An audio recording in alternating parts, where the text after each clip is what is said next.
Good evening, universe. So tonight I'm going to be doing my October wrap-up. I realize that this video is quite late, but my brain kind of melted due to current events happening where I live.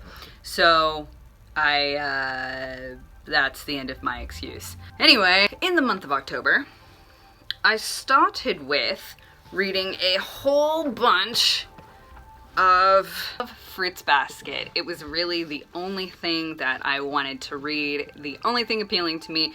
I just wanted to get to the end so badly. I have never read it all the way through before. Last time I read this a little bit in high school, and I think I finished around number 8.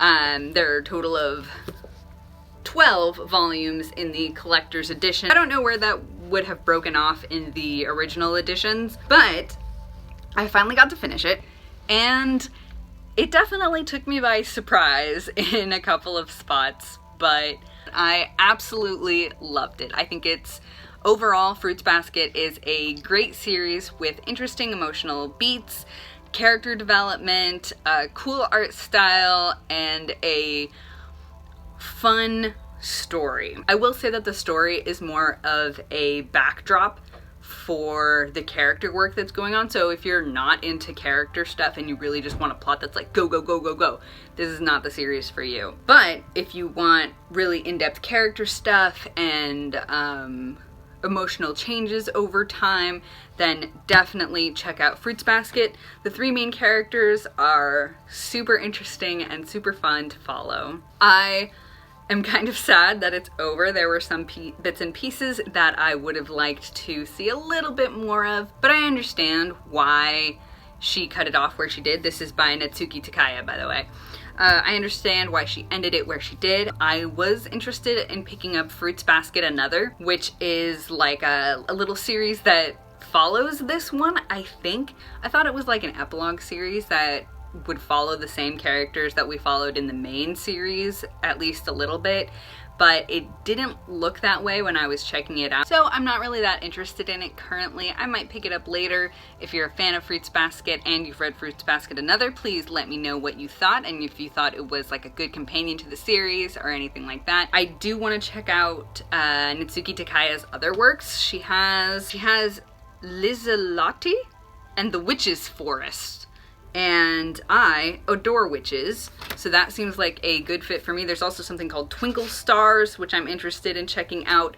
I really like her writing style and her art style, so I will definitely be checking out some of the less popular series from her going forward. After that, I read the Trials of Apollo, the last book of the last series set in Rick Riordan's world of Percy Jackson. He has said that he might do one-offs following particular characters, but this is the last 5-book series that he's gonna do like this. So it was really interesting to get to the ending and see how he wrapped up this story. I will probably do a kind of in-depth review of the consistency of the storyline throughout all 15 books at some point, but just by itself, I thought The Tower of Nero, the last Trials of Apollo book, was really good. It did move me to tears a couple of times, which is not saying that much. I'm a very sensitive person, but it did give me a little bit of the sniffles. I liked what they did with the characters, with the final battle, and then the battle right before that that seemed like it was going to be the final battle. I loved all of that. I thought it was great. I thought it was awesome. It seems like a lot of people don't like Meg, the Apollo's main companion throughout this. I really liked her. I thought her story came around in a great way. There were some character quotes from her that really struck a chord with me. I loved it. As usual, I really enjoyed this. I went through it really quick, although not as quick as other Rick Riordan books, which is interesting because it's not that long. It's like, I think 400 pages?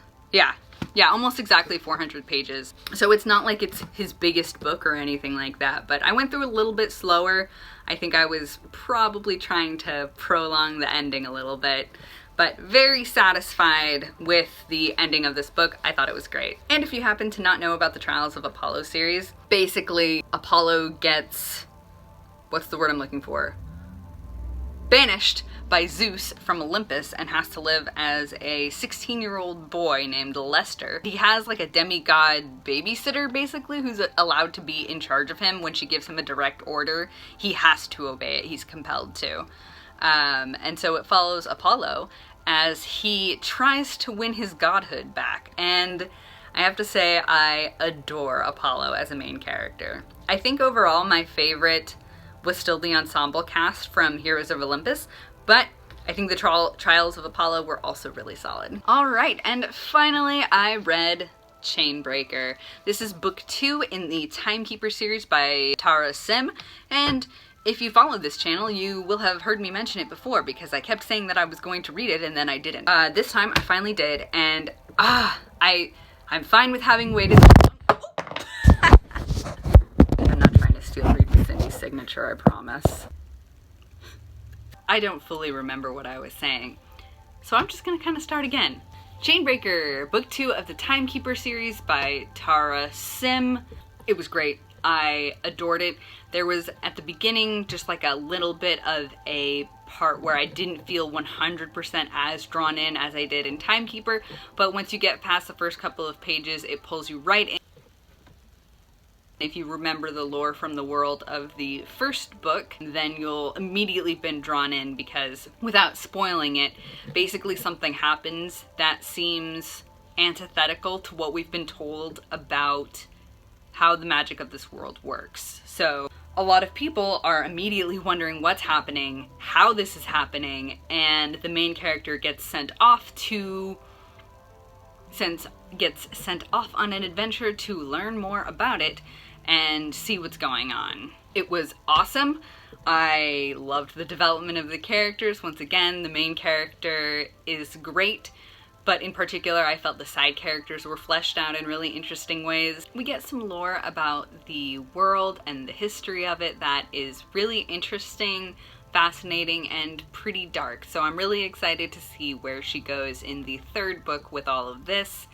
There was definitely a lot of setting up stakes for whatever's gonna happen in the third book, and I just can't wait to get started on it. Fortunately, I do have the third book. I'm probably gonna read that this month as well because Chainbreaker did end on a little bit of a cliffhanger and I want to find out what happens. As I've said before, I'm not really doing TBRs, but I will tell you what I'm reading now, and that is Rules for Thieves by Alexandra Ott. It is a fun little middle grade. I'll tell you more about it in my November wrap-up, but I'm really enjoying it so far, and I'm really glad I picked it up. So assuming I follow any kind of sensible order in November, I will be reading Firestarter and finishing Rules for Thieves, and probably picking up a couple other things.